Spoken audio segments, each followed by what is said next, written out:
Hey guys, welcome to my channel Renovate. Now we will going to discuss the implantation stage in a female uterus and how the trophoblast or early blastocyst is going to be implanted in a endometrial wall of a female uterus. So one point to remember here is the implantation will take place at the start of the second week. When the second week is going to start from the day 8 towards the day 14, the implantation is going to occur in the female reproductive cycle. So this is the structure of a late blastocyst, which we have been discussed earlier, that how the blastocyst form from a cleaving zygote.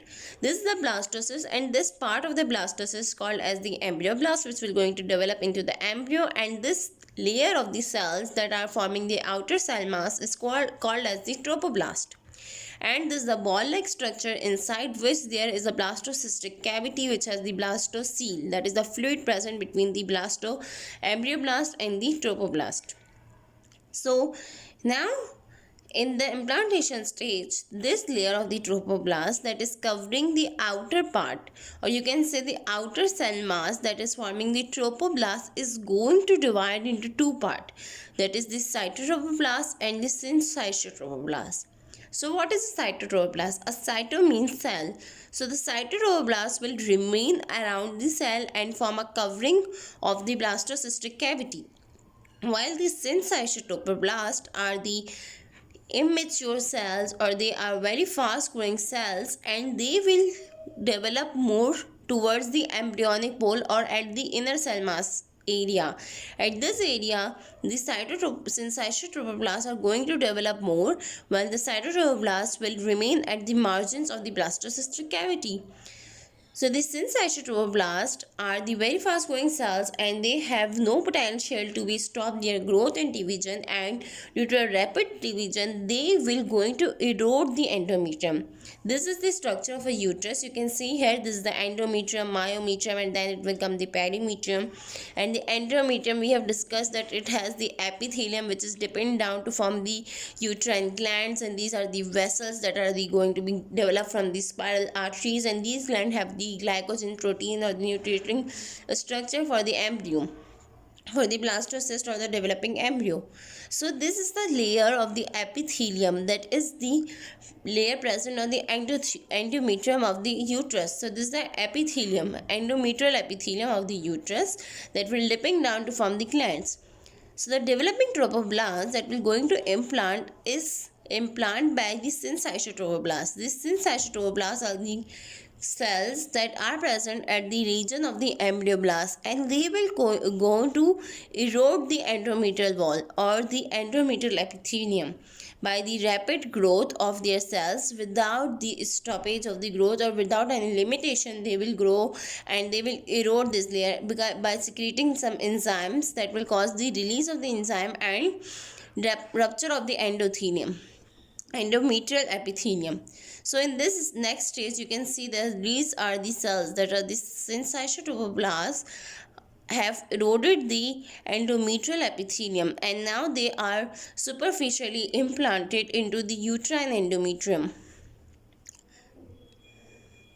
In the next stage, what will be going to happen is, so at the second week, you can see this, that when the embryoblast is superficially implanted into the uterus, this layer is going to be more grow, and this growth is not limited up till the epithelium. It will erode the more layers of the endometrial wall of the uterus, and then it will going to erode the blood vessels that are present in the uterine wall. And this is the glands, that was a uterine gland, is also eroded by the syncytotrophoblast layer, and it going to implant further and further in the endometrial wall.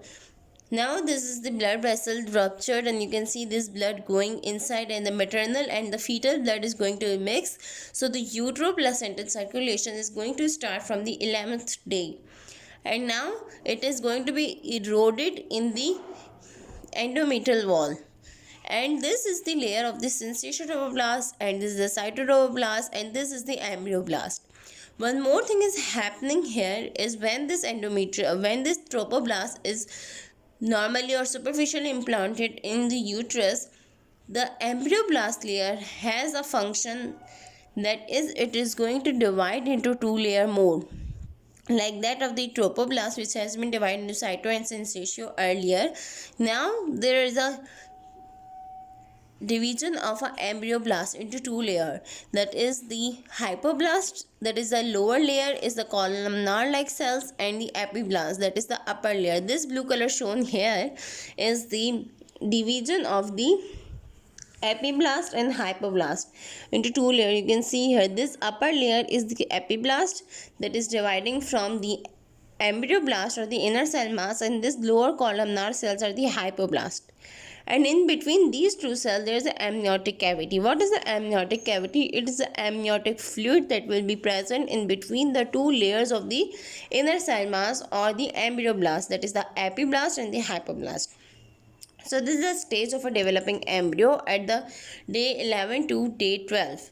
Now in the next diagram you can see here is the maternal circulation in lacunae. You can see here that we have discussed that in the eroded syncytial trophoblast has ruptured the vessels and ruptured the glands that were present in the uterine wall. So by the vessels rupture, there is a blood flow mixing in the fetus and the mother. So there is a uteroplacenta circulation started, and the uterine gland are also eroded, and the nutrition and the glycoprotein that will present in these glands are secreted towards the embryoblast, and this will going to increase in size, and the growth of the embryo take place because of this nutrition and the blood supply coming from the endometrium of the uterus. And you can see here at this stage the embryo is completely implanted into the uterus or the endometrial wall of the uterus.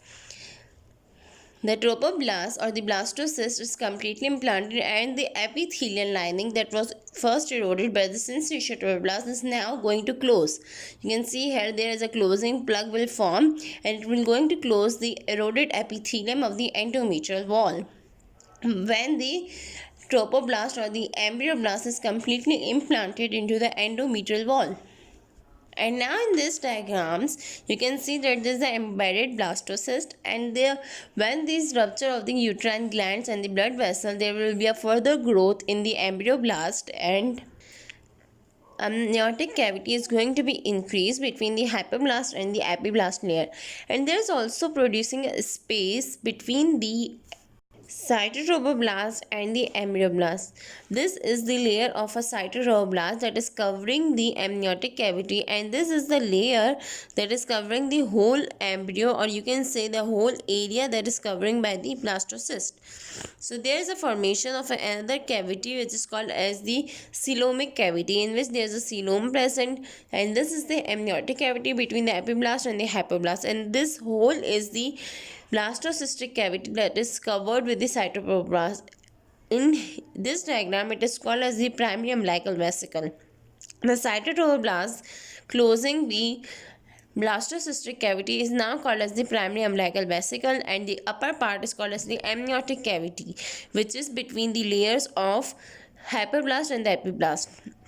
So this is the layer of the syncytial trophoblast, this is the layer of the embryoblast, or you can say the endometrial wall, this is the amniotic cavity, and this is the primary umbilical vesicle, and the endometrial epithelium is closed at this stage.